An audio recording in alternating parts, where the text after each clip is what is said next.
여러분 안녕하십니까?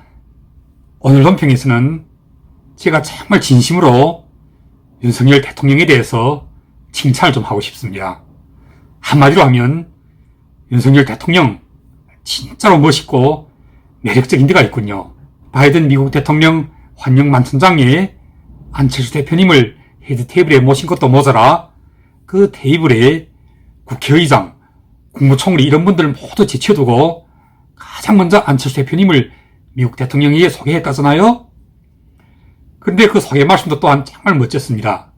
이분이 내가 대통령에 당선될 수 있도록 가장 크게 도움 주셨던 분이라고, 이건 그야말로 현실상이 되고 나는 바로 이 사람 덕분에 대통령이 될 수 있었다고 공개적으로 인정한 거잖아요. 그것도 대통령 본인이 직접 자신의 입으로 전 세계에다가 이렇게 공개한 전례가 대한민국의 역사 속에 과연 있었던지를 모르겠습니다. 이건 정말 대단한 거죠.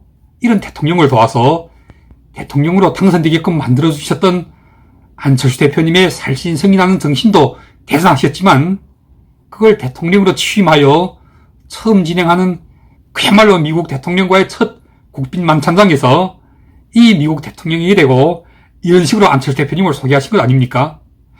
이걸 어떻게 이해하면 좋죠? 선거를 하다 보면 선거에서 많이 이겨본 사람들이 경험담인데, 국회의원이 되고자 하는 사람이나 또는 지방단체장도 좋고 더 나아가 한 나라의 대통령이 되고자 하는 사람들도 모두 성공을 했을 경우에 하나의 공통점이 있는데, 그게 뭐냐면 선거에 임하는 그 당사자 본인이 만만큼이나 절실하고 간절하게 당선되기를 원하는 동조자 또는 후원자, 이런 가장 가까운 친지나 친구가 적게도 많게도 말고 주변에 딱 10명만 있으면 그 사람은 반드시 뭐든지 당선된다는 거예요. 대통령도 꼭 같대요. 대통령이 되고자 하는 사람이 주변에 그 대통령이 되고자 하는 당사자 본인만큼이나 절실한 마음을 가지고 돕는 사람이 10명만 있으면 그 사람은 대통령이 반드시 된다는 겁니다. 그래서 대통령이 되고 나면 그 10명은 이른바 우리가 항상 말하곤 하는 그 무슨 대통령을 만드는데 1등 공신 또는 뭐 특등 공신, 이런 식으로 분류를 하곤 하잖아요. 그리고 그렇게 분류가 되는 사람이 항상 그 정권의 실세가 되는 겁니다. 그래서 대통령이 당선된 사람이 이제 농공 행상을 하게 되면 당연히 그 공신들이 가장 먼저 한 자리씩 차지하게 되죠.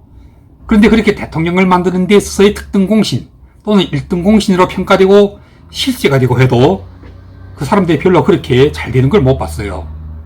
국민들이 그런 사람들을 곱게 봐주지 않는 것도 있겠지만 언론이 또한 절대로 가만 안 둬두죠.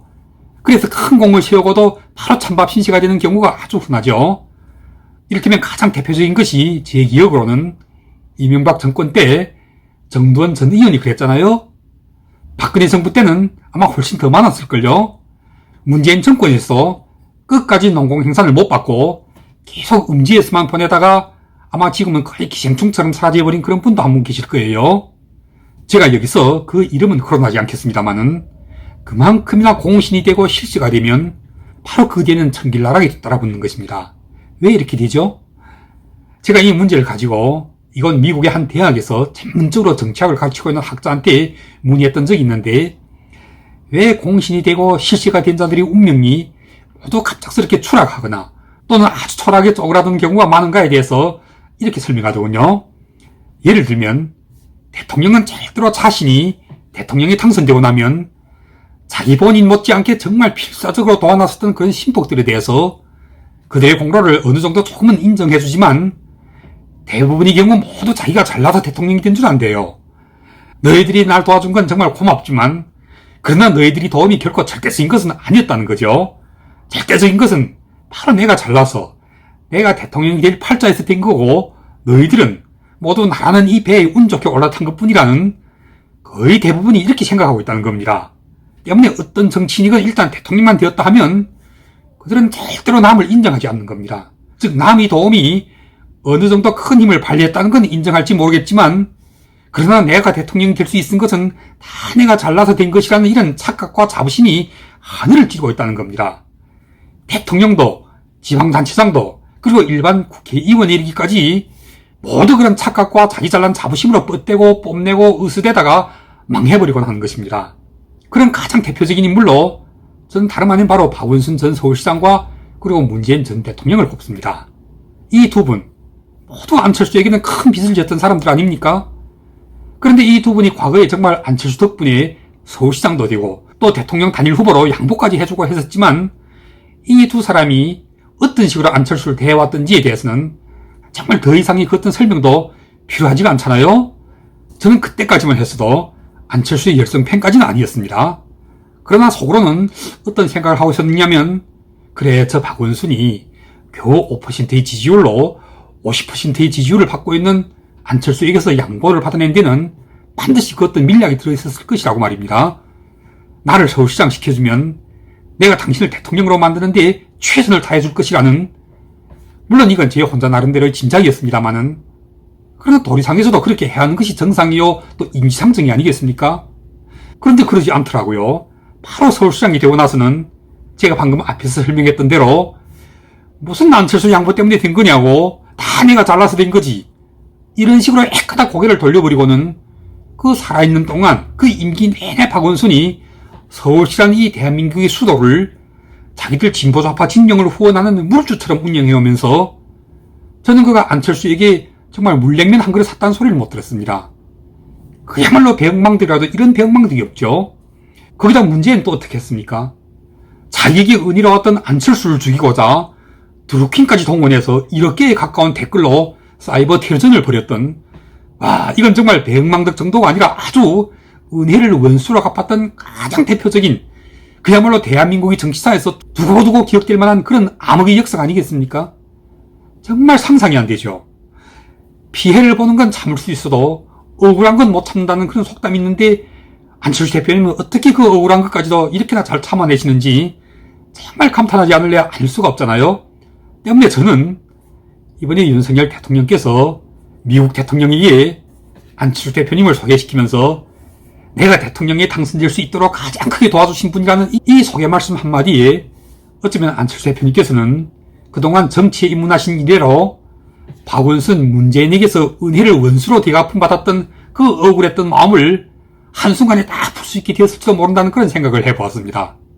생각해보세요. 내가 대통령이 될 수 있게끔 가장 크게 도와주신 분, 이걸 대통령이 직접 본인의 입으로 이렇게 소개 말씀을 하셨다는 것은 그 주변에 국가 권력 서열 2, 3위를 하는 분들이 모두 함께 계신 마당에서도 그런 분들을 다 지켜두고 가장 먼저 안철수 대표님을 이렇게 소개하셨다는 것은 그만큼이나 윤석열 대통령의 마음속에서 안철수는 나 윤석열 정권이 탄생할 수 있게 만든 은인이요, 또 이 정권의 미래 청사진을 그려냈고 그걸 앞으로 5년 동안 계속 지탱해 나갈 수 있도록 받쳐주는 가장 큰 기둥 내지 한 주축이 되고 있음을 전 세계에다 대고, 그리고 이 정권의 모든 권력자들에게 대고 공표를 하신 것이 아니고 뭐겠습니까? 국무총리니 무슨 장관이니 하는 아무런 권력도 가지지 않았지만 사실상에 있어 이 정권의 제2인자 내지 이 정권을 떠받치고 있는 한 축이라고 말입니다. 때문에 이와 같은 위상이 지금 지방선거에서도 여실하게 드러나고 있잖아요. 보세요. 안철수가 가는 곳에 사람들이 몰려들고, 안철수가 가는 곳에 환호가 터져오르고, 안철수가 가는 곳에 이 집권여당의 중진들이 모두 함께 자리를 하고 있더군요. 더 재미있는 것은 인천인가 아니면 용인인가 어디 지원유치를 나갔는데 사회자까지도 안철수를 호칭할 때 안철수 대표님 이렇게 부르더라고요. 물론 곧 내일의 이 집권여당의 당대표가 되실 분이라서 의도적으로 그렇게 부르고 있는 것이라고는 저는 생각하지 않습니다. 안철수 대표라는 이 대표의 호칭이 너무 친숙하고 또 너무 자연스러우니까요. 아무도 어쩌면 5년 뒤에 제21대에서 정식 대통령도 당선되기 전까지는 계속 이 대표님이라는 호칭으로 불리게 될지도 모르겠습니다. 그게 국민들의 마음속에 그리고 입에도 이미 그렇게 습관화되어 있으니까 말입니다. 아무튼 오늘 논평에서는 윤석열 대통령이 대통령에 당선되실 수 있도록 단일 후보로 양보를 해주셨던 안철수 대표님도 대단하셨지만 정말 그걸 전 세계에다 대고 아주 공개적으로 나는 이 사람 덕분에 대통령이 될 수 있었노라고 이렇게 당당하게 고백하고 있는 윤석열 대통령 정말 대단하셨습니다. 한마디로 하면 대한민국의 역사 속에 윤석열 같은 이런 의리남 대통령은 정말 처음이 아닐까 생각합니다. 너무 멋졌습니다. 마무리하겠습니다. 사자의 심장 박동은 호랑이와 싸울 때와 토끼를 추격할 때가 같다고 합니다. 똑같이 전력 투구를 하는 거죠. 분당과 보궐선거 절대로 우습게 볼 일이 아닙니다. 지지자들의 입장에서 이건 그냥 100% 이긴다는 그런 자만감에 빠져 있을 것이 아니라 이 선거는 이미 대선 연장전이란 사실을 절대로 있어서는 안 될 것입니다. 윤석열 대통령과 겨우 0.몇 % 차이로 진 이 야권의 가장 강력한 대권 주자였던 이재명과의 대리전이 지금 경기도 전역에서 펼쳐지고 있는 것입니다. 안철수의 대리인 김은혜와 이재명의 대리인 김동연이 겨루고 있고 경기도 분당과 인천 계양에서 이 두 대선 주자급의 후보가 김병관과 윤영선과 대리전을 펼치고 있는 것입니다. 이미 이재명은 윤영선에게 오차범위 내에서 초섭전을 벌이고 있는데 반해 안철수 대표님은 김병관에게 더블 스코어로 이기고 있습니다. 이미 100% 이긴 거라고 봐야겠죠? 지난주 한 차례 지지율 조사에서는 60.8%가 나왔고 이번 주 조사에서는 또 올라 62%가 되었더군요. 반드시 70%를 돌파하여 80%까지 근접하는 그런 수치로 이겨야 안철수의 완벽한 승리라고 할 수 있을 것입니다. 그렇게 되리라고 꼭 믿어 마지 않습니다. 그럼 오늘 방송은 여기까지 하겠습니다. 아주 빠른 시간 내에 다시 또 찾아뵙겠습니다. 감사합니다.